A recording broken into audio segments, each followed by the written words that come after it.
La tercera de las teorías que circulan, ¿no?, dentro de la ciencia de la historia y de la antropología en cuanto al origen del pueblo gitano es que pertenecían, podemos decir, ¿no?, o que se identificaban con grupos sociales absolutamente marginales dentro de la India y que por tanto no tenían nada que perder en la India ni nada que ganar y no tenían por qué regresar a la misma y por eso huyen en dirección contraria. ¿Quién eran estos grupos? Estos grupos absolutamente marginales eran los Doma o los Dom.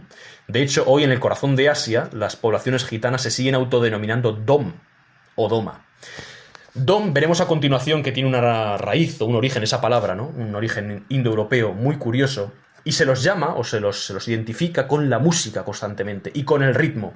Se nos dice que eran cantores y músicos, pero no de cualquier estilo, o sea, no de cualquier tipo, sino que estaban especializados en los cantos fúnebres. Se los asociaba con la presencia en los crematorios, ¿no?, como vemos en esta fotografía, en los crematorios de la India, en los que los cadáveres constantemente están ardiendo, y se los llamaba cocinadores de carne de perro, porque efectivamente vivían en un estado de pobreza y de miseria tal que se alimentaban, bueno, pues de lo que encontraban en los crematorios, que muchas veces eran los perros salvajes, los perros cimarrones, que bajaban para devorar los restos de los cadáveres. De manera que, bueno, pues podríamos identificar que en este caso los gitanos provendrían de un segmento social que no es que fuera gente normal y corriente, como hemos visto anteriormente, no es que fueran la élite, sino que eran absolutamente lo más bajo de la sociedad, incluso los que podríamos equiparar con los intocables actualmente, ¿no?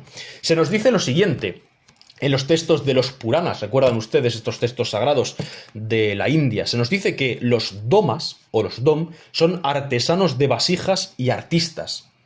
Y se nos dice a continuación en el Mahabharata, también un libro que hemos visto, que se publicó la conferencia hace poco, la progenie nacida de una unión anulómica, es decir, entre diferentes castas, hipogámica, es decir, de un hombre de casta inferior con una mujer de una casta superior, algo absolutamente prohibido, es conocida como Doma, al igual que los que realizan las tareas de Svapaka, que son los cocinadores de la carne de perro.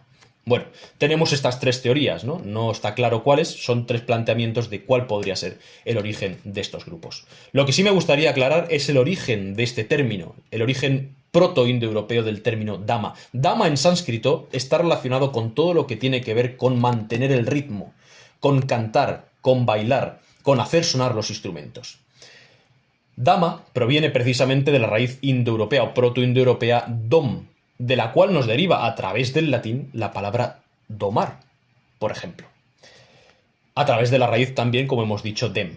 Bueno, efectivamente esto lo que liga o lo que conecta es el mundo musical y el mundo del dominio, por lo cual doma significaría algo similar a aquellos que doman o aquellos que dominan y encantan con sus capacidades a los instrumentos, a la música y al arte de mantener el ritmo. Algo que ya vemos que va encajando bastante, por lo menos con la idea que tenemos en Occidente del pueblo gitano, ¿no?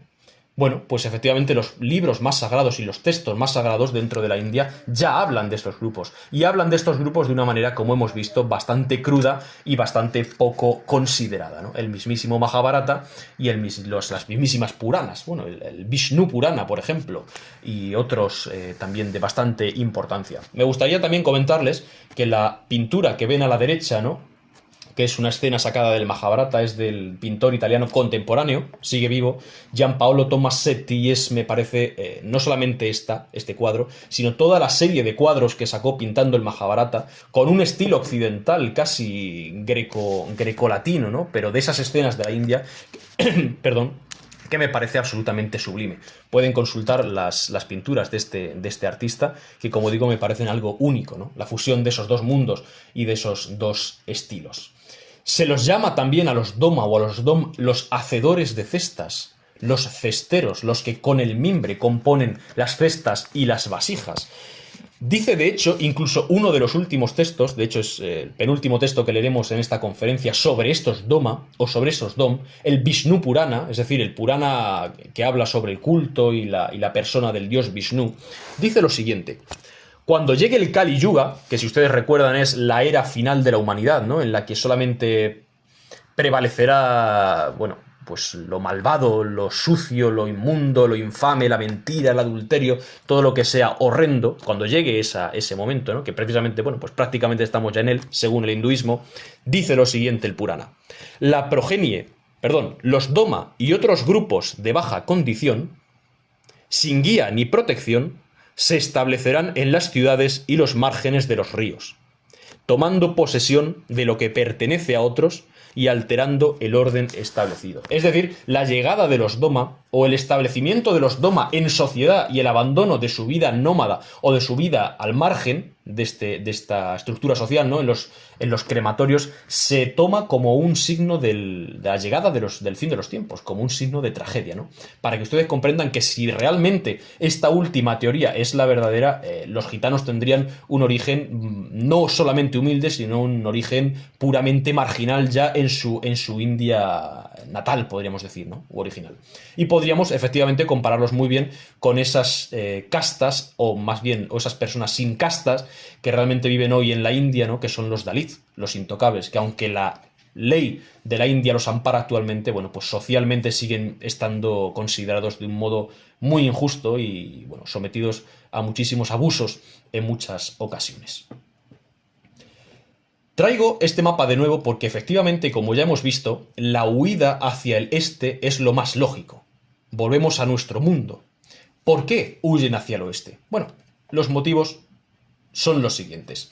Si nos movemos hacia el este, lo primero que encontraremos tras cruzar la India, porque la India no podemos ir porque efectivamente están los gúridas allí gobernando, son las selvas monzónicas y los bosques lluviosos del sudeste asiático y del noreste de la India. Bueno, estas gentes, que son del norte de la India, de una zona boscosa pero seca, no están acostumbrados. Van con familias, van con sus posesiones, no pueden adentrarse en la selva, no pueden someterse a esas enfermedades que hay endémicas, a esos peligros incluso de la fauna, a esos reinos desconocidos y a esas tribus de montaña que realmente en cada valle existe una con unas normas paralelas y con unas normas diferentes de las demás. No podemos enfrentarnos a ese mundo. Les traigo una imagen del río Brahmaputra, cuando lo crucé yo el verano anterior en un ferry, para que ustedes sean conscientes de los ríos de los que estamos hablando. Son ríos de 20 kilómetros de ancho. De 20 kilómetros de ancho. Tenemos muchas islas dentro, pero de orilla a orilla hay en algunos puntos 20 kilómetros. Efectivamente, eso ni siquiera se llega a contemplar como una opción. Bueno, podemos bordear esos ríos, ¿no? Podemos salvarlos quizá cuando sea invierno y cuando las nieves estén altas en las montañas y los ríos más bajos, y atravesar de alguna manera la selva, salvando esas tribus, salvando esos reinos. Bueno, encontraremos el paso, ¿no?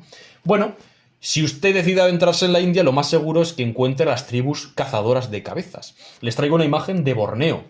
No tiene nada que ver con el lugar, pero bueno, en toda esa zona del sudeste asiático, hasta, ven ustedes, 1912, es esta imagen. Se ha coloreado después, ¿no? Pero la imagen original es en blanco y negro.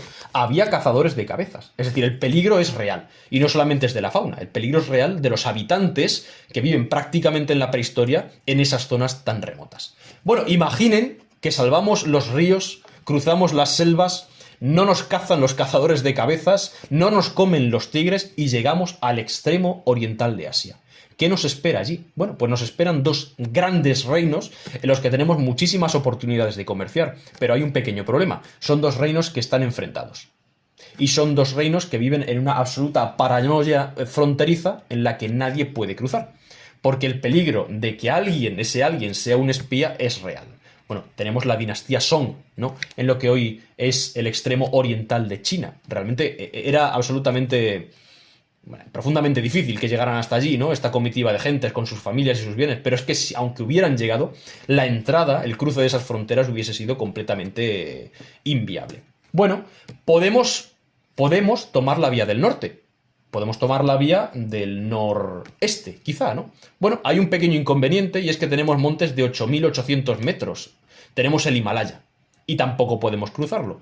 Bueno, ¿a dónde vamos? Quiero decir, con este panorama que tenemos por delante, creo yo que pensarían estos hombres y estas mujeres que la única opción que tenemos es atravesar el imperio que nos está oprimiendo precisamente. No olvidemos que van en dirección contraria al sentido de la lógica, ese imperio gúrida, atravesarlo completamente y huir hacia Europa. ¿Por dónde? Por senderos conocidos, que ya estaban establecidos desde hace mucho tiempo, como la ruta de la seda. Esto es un poco simplista, ¿no? Pero bueno, podemos creer que quizá ese apego, ¿no? O realmente esa asociación del pueblo gitano con el oro tenga una explicación doble. Una sea realmente sus orígenes indios. Ya saben ustedes que se dice que las mujeres indias tienen en su haber una cantidad de oro tal comparable a los tesoros de los países más poderosos, ¿no? Y esto no es una exageración. Y también precisamente por esta vida nómada. Cuando uno es nómada y está moviéndose de una frontera a otra y de un país a otro, de un territorio a otro, la moneda no le sirve. Le sirve el oro, porque el oro tiene un precio más o menos estable y se puede vender con gran rapidez y con gran facilidad en cualquier lugar. De manera que este apego al oro más que a la moneda en sí, al dinero en sí, puede surgir quizá en estos momentos en los que el pueblo gitano o protogitano comienza a vagar por la ruta de la seda, no sabemos si con una dirección o solamente siguiendo el comercio que le iba surgiendo, ¿no? Y bueno, pues vemos que después de cruzar ese imperio gúrida, ¿no? Sobre los huesos, podemos decir, del imperio gaznávida, comienzan un periplo que les hace adentrarse por primera vez, como primera etapa, en Persia. No en vano, muchas palabras del léxico actual del romaní, que es el idioma de los gitanos, vienen del persa, precisamente, ¿no? Y hay palabras también que vienen del árabe, porque al fin y al cabo es por los sitios, por las zonas geográficas por las que van pasando. Me gustaría contarle la historia de los gitanos de Persia, o en Persia, mejor dicho, con una leyenda, ¿no? Es una leyenda que se recoge en el Shahnameh de Ferdowsi, que es uno de los libros clave de la historia de la humanidad, ¿no? El libro de los reyes significa en persa, y cuenta la historia precisamente de un rey concreto, persa.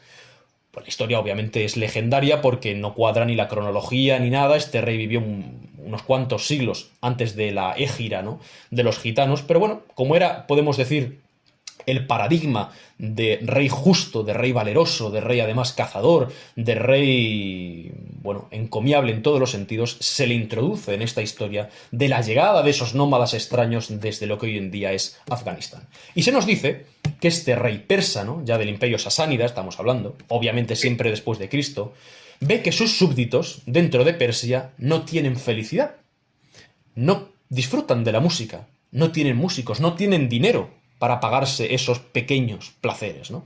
Así que, como es la imagen del gobernante magnánimo, decide encargar a su homónimo indio, al rey Shangal de la India, que le mandara unos cuantos miles de artistas y de músicos de la India, ¿no? Que estaban siempre emparentados con ese mundo místico también y tan sabedores del arte de tocar los instrumentos. El rey Shangal acepta y le entrega como obsequio a este rey Bahram Gur. Se le llama Bahram Gur. Gur en persa antiguo significa onagro, porque se dice que era un gran aficionado a la caza de onagros, ¿no? Los burros salvajes, realmente, se les ve aquí en este grabado. Le ofrece, como decimos, este obsequio, este grupo, este contingente de unos cuantos miles de músicos. Son recibidos como auténticos héroes, durante un tiempo la población disfruta de su presencia y el mismo monarca les entrega casas, les entrega bueyes, les entrega grano, para que puedan sobrevivir indefinidamente. Lo que no se podía esperar, este monarca, es que al cabo de un año fue a revisar la situación de los luri, que es como se denomina a estos músicos indios, y habían matado a todos los ganados y se los habían comido, habían consumido todo el grano y no habían hecho absolutamente nada de provecho, más que tocar los instrumentos y no trabajar en absoluto. Así que el rey, absolutamente enfurecido, los expulsó de sus tierras y los condenó a seguir vagando por toda la eternidad. Bueno, esto es una leyenda, como hemos dicho, ¿no? Porque no cuadra ni siquiera la cronología de este rey con este evento, pero efectivamente, como dijimos en la conferencia anterior, este mito, entre comillas, esta leyenda refleja lo que estaba pasando en la realidad, lo que estaba pasando en ese momento en Persia, y es al fin y al cabo el gran enfrentamiento que ha habido durante muchas épocas de la historia de la humanidad, y sigue habiendo en ciertas zonas, en menor medida, pero sigue habiendo, que es el enfrentamiento clásico y ancestral del nomadismo frente al sedentarismo. No olviden ustedes que durante buena parte de la historia de la humanidad el terror de los habitantes de las ciudades eran los nómadas, que entraban en las ciudades, saqueaban, robaban, se llevaban prisioneros y desaparecían. Y nadie podía luchar contra ellos porque vivían en las estepas. Y hoy estaban aquí y dentro de un mes estaban a 100 kilómetros. Ese fue el gran terror para los habitantes de las ciudades durante buena parte de la historia de la humanidad, ¿no? O sea que, bueno, pues en la medida en que este pueblo era nómada, se intentó asentar con intentos fracasados, bueno, pues representaba también ese miedo ancestral a esos nómadas, ¿no?, de las estepas. No olviden ustedes que el Imperio Persa fue uno de los grandes grupos históricos que sufrieron más el envite de los jinetes escitas, ¿no?, de los jinetes de la estepa, de los jinetes nómadas, y no pudiendo soportar ese recuerdo, quizá en esta leyenda se nos trae esa expulsión de Bahram-Gur a los gitanos, entre comillas, ¿no?, a los luri, como se les llama en este momento. El siguiente paso, que es histórico realmente, ejemplificado en esta leyenda, no podía ser otro que Asia Menor.